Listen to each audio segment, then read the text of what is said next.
Hi, this is David with David's Tutorials, and I'm here to wish you Happy Romjul. Romjul is a Norwegian word that refers to the week between Christmas and New Year. Now, I've always thought that that period of time needed to have its own name.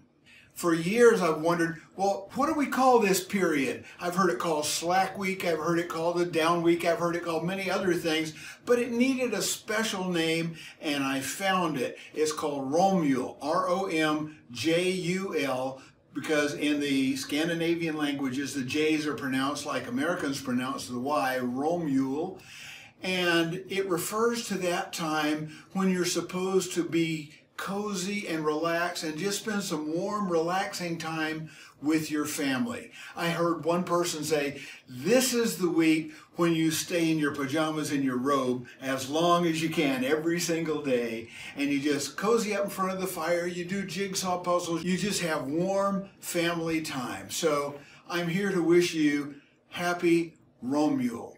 Now you know. If you like this video, give us a thumbs up, and don't forget to click that subscribe button and then the bell icon to be notified whenever we post another great tutorial here on David's Tutorials.